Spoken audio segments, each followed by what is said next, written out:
Lors de la période des questions à l'occasion de la dernière séance du Conseil des maires de la MRC du Rocher-Percé, une citoyenne a soulevé la question des consultations dans le cadre de la réforme du régime forestier, ce qui a été suivi par des enjeux liés au tourisme et au patrimoine, entre autres soulevés par TVRP.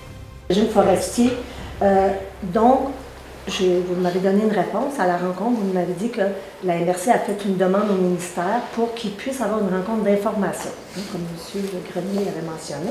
Donc, on est content de ça, merci. Comme on sait aussi comme c'est long au ministère, je voudrais vous demander, avez-vous établi, de faire un rappel à un moment donné s'il ne donne pas de nouvelles? Parce que on est en juin, on se revoit en juillet. Ensuite, il y a relâche, il n'y a pas de rencontre du Conseil des maires en août. On va se retrouver à l'automne.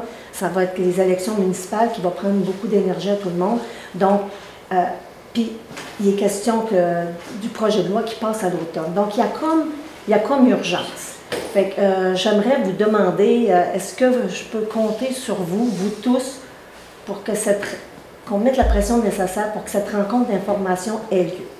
Puis de notre côté, les citoyens, on fait aussi notre part, c'est qu'on offrait aussi au préfet, lorsque viendra le temps d'en parler, parce que quand on dit une rencontre citoyenne, il faut encore qu'il y ait des citoyens qui viennent, bien nous, on a des contacts, on a un réseau de connaissances. Quand on fait des rencontres, on va essayer d'amener du monde pour intéresser les citoyens à ce dossier-là. Notre territoire, c'est une forêt, entre autres, une forêt extraordinaire qu'on veut tellement protéger, puis tout ce qui va avec. C'est un projet de loi, il faut s'y intéresser, puis il faut comprendre, puis ensemble. Mais j'ai une réponse pour vous. Oui. Donc, on a eu la réponse à notre courriel, donc je vais laisser Mme aussi vous faire un petit résumé. Ça, c'est un bon timing. Donc, c'est ça. Actuellement, ce qu'on nous dit, c'est qu'il y a des consultations particulières, puis on invite les gens là, à transmettre leurs commentaires, déposer leur mémoire. On pourrait vous transmettre le lien là, pour le faire, mais c'est ce qu'on nous suggère d'utiliser comme moyen pour faire parvenir nos commentaires le plus rapidement possible. C'est la réponse qu'on nous demande. Est-ce que ça vous a satisfait comme réponse? C'est sûr que nous, ce qu'on avait demandé, c'est des rencontres d'information. Donc, on va faire d'autres démarches pour voir si ça peut être possible, mais c'est la réponse que nous avons eue pour le moment. OK. Mais, écoutez, sérieux, là, je compte sur chacun d'entre vous. Tu sais, nous autres, les citoyens, on n'a pas la science infuse, mais il y a quelque chose de clair, d'évident, qu'il faut qu'on nous explique, puis que nous, les citoyens, on écoute avec les élus, les organismes, pour comprendre l'enjeu. Puis avec toutes les autres lectures qu'on fait, puis les spécialistes, il y a quelque chose à comprendre. Puis ce que nous propose le ministère, c'est d'envoyer nos préoccupations. Ça, c'est une communication dans un sens. Ce qu'on souhaite, c'est vraiment un moment pour entendre, comprendre ensemble ce qui se passe dans cet enjeu-là. Est-ce que C'est bien entendu, je vais pouvoir faire les démarches. Merci. J'ai vu passer que Québec a versé 4,2 millions de dollars pour les MRC. Ça a été annoncé par Québec tout récemment. Ce sont des projets pour obtenir un soutien financier allant jusqu'à 100 000 $ en matière d'emploi. En appelant le ministère, on me dit que Rocher-Percé aurait accès donc, à ça. Oui. En quoi ça retourne? Est-ce que vous avez des détails, savoir comment ça fonctionne pour celles et ceux pour l'instant qui seraient intéressés? Non, ça vient d'être annoncé, donc on va attendre que ça va tomber ici, la façon que ça va fonctionner. Donc on est toujours en attente du protocole, savoir comment déposer, comment ça va fonctionner, c'est quoi les règles et tout. Ouais. L'annonce a été faite, mais on n'a pas toutes les infos pour le moment. Pour le moment, ok, Ouais. d'accord.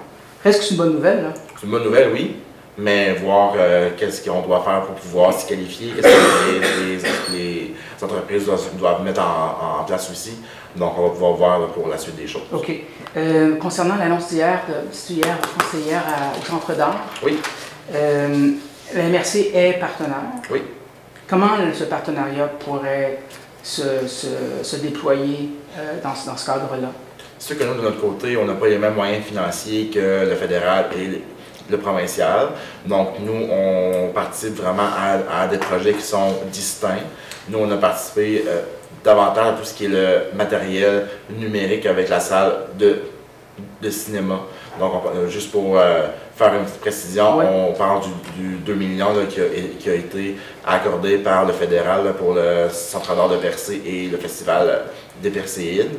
Donc, on va être là, on va accompagner s'il y a des questions, s'il y a des enjeux. C'est sûr qu'on n'a pas les mêmes moyens financiers, mais c'est une bonne nouvelle. Donc, on sauve un beau bâtiment qui a une histoire riche aussi, qui a une vocation culturelle. On sait que c'est quelque chose qui est important pour notre région aussi. C'est un festival qui prend de l'envergure.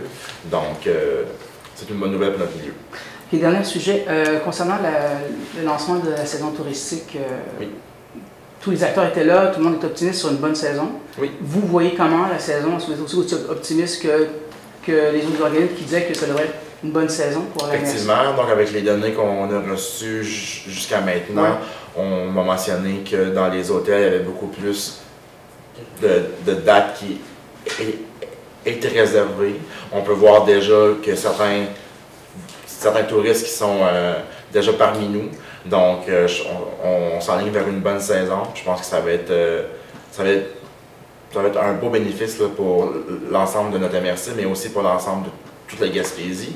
Sur le dernier sondage, de ce que j'ai vu, c'est que au niveau du Québec, la Gaspésie est la deuxième destination prisée par les touristes.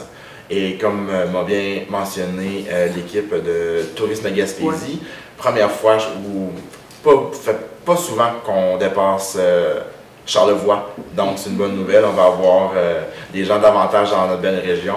Puis, content que les gens choisissent la Gaspésie. Et on entend souvent aussi dans les médias que est-ce qu'on va manquer de place? Est-ce qu'on va être capable d'avoir la capacité d'accueil pour accueillir ces gens-là avec ce qu'on m'a annoncé, avec les statistiques qui ont été mises de l'avant? Je peux vous affirmer qu'on a de la place en masse pour accueillir ces personnes-là, on pourra même en accueillir plus. Puis, il faut profiter de ça aussi. On a un beau paysage puis un beau territoire. Donc, il faut que les gens viennent nous visiter puis profiter de ce qu'on a la chance de vivre à l'année. Merci beaucoup. Merci beaucoup.